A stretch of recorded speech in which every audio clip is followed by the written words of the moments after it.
Oma dan Opa yang dikasihi Tuhan Yesus, berjumpa lagi dalam acara saya dan PKLU GPIB membaca Alkitab bersama. Saya akan memperkenalkan diri saya, Yan Syahaya, dari Jemaat GPIB Gentakasih, Surabaya.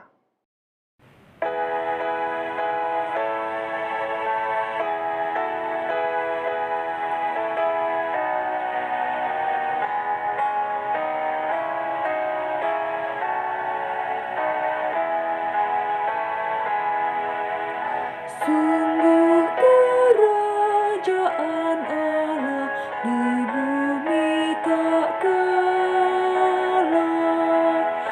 Yesus yang bangkit dilantik menjadi kepala.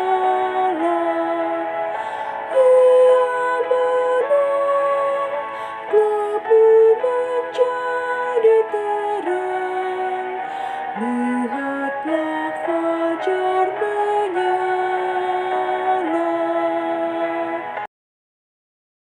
Sebelumnya, mari kita bersatu di dalam doa.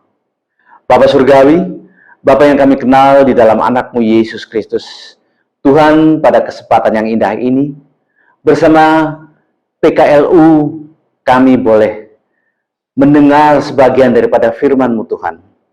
Kiranya firman yang kami dengar pada pagi hari ini boleh menjadi bagian dalam kehidupan kami dari hari lepas hari. Terima kasih Tuhan, berbicara dalam firman-Mu, kami siap untuk mendengar. Di dalam nama Tuhan Yesus Kristus, kami sudah berdoa dan mengucap syukur. Amin.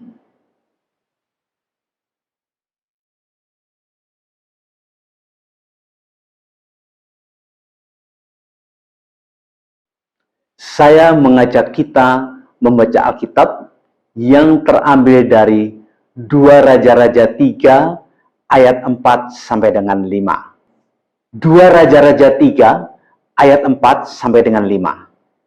Yang menyatakan, Mesa Raja Moab adalah seorang peternak domba. Sebagai upeti ia membayar kepada Raja Israel 100.000 anak domba dan bulu dari 100.000 domba jantan. Tetapi segera sesudah Ahab mati, memberontaklah Raja Moab terhadap Raja Israel. Demikianlah pembacaan Alkitab. Terpujilah Kristus. Haleluya.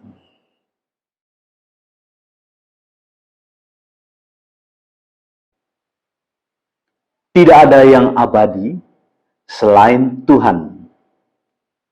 Suksesi adalah sebuah pergantian dalam kepemimpinan.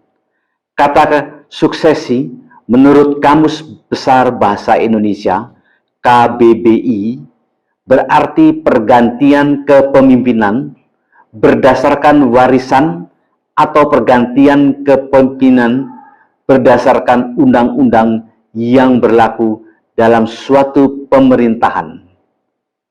Dalam sistem pemerintahan kerajaan, suksesi kepemimpinannya biasanya terjadi dari ayah kepada anak. Sistem ini kita jumpai misalnya di kerajaan Inggris yang beberapa waktu lalu menyerahkan tongkat kerajaan dari Ratu Elizabeth kepada Pangeran Charles. Di Israel Utara pada masa Perjanjian Lama pun terjadi peralihan kekuasaan dari Raja Ahab di Samaria, ibu kota Israel Utara, kepada anaknya Yoram.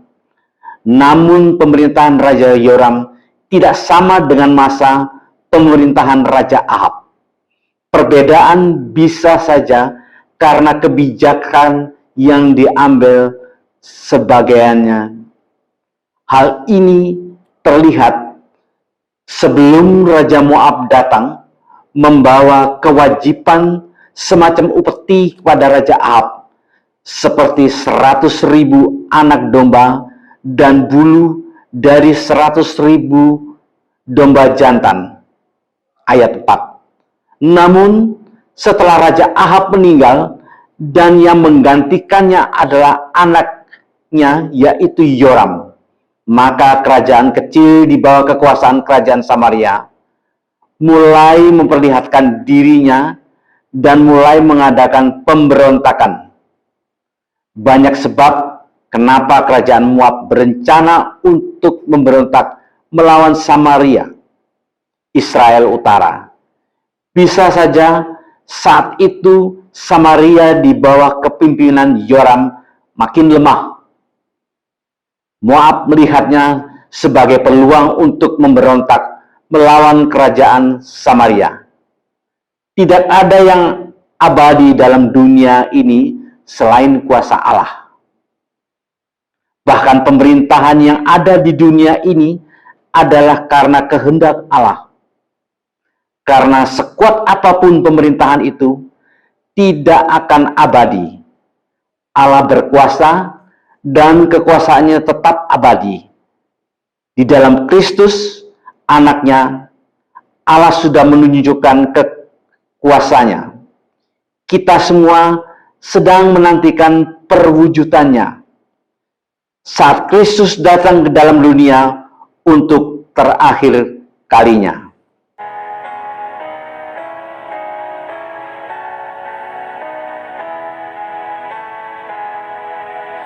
Sambil menyangkal dirimu, tetaplah percaya.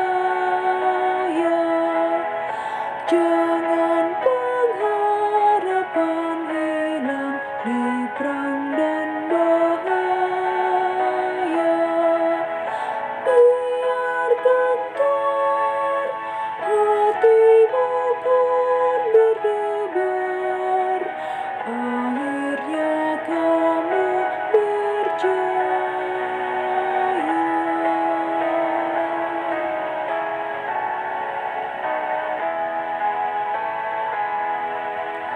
Akhirnya Yesus memulihkan orang terluka.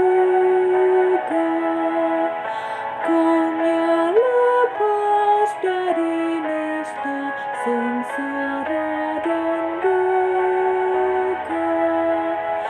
Nantikanlah hari kedatangannya. Langit gemilang terbuka.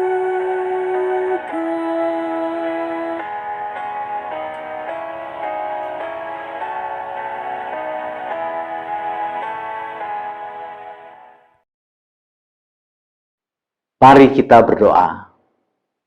Bapa Surgawi, kami mengucap syukur di dalam acara ini. Terima kasih Tuhan untuk para lansia. Tuhan berkati setiap lansia yang ada di dalam kehidupan mereka sehari-hari. Kami percaya kasih, anugerah, dan berkat-Mu selalu beserta dengan para lansia. Ke dalam tangan-Mu Tuhan, kami menyerahkan doa kami ini. Di dalam nama Tuhan kami Yesus Kristus, yang sudah menjadi Tuhan dan Juru Selamat kami. Amin. Selamat pagi, Opa dan Oma PKLU. Tuhan Yesus memberkati.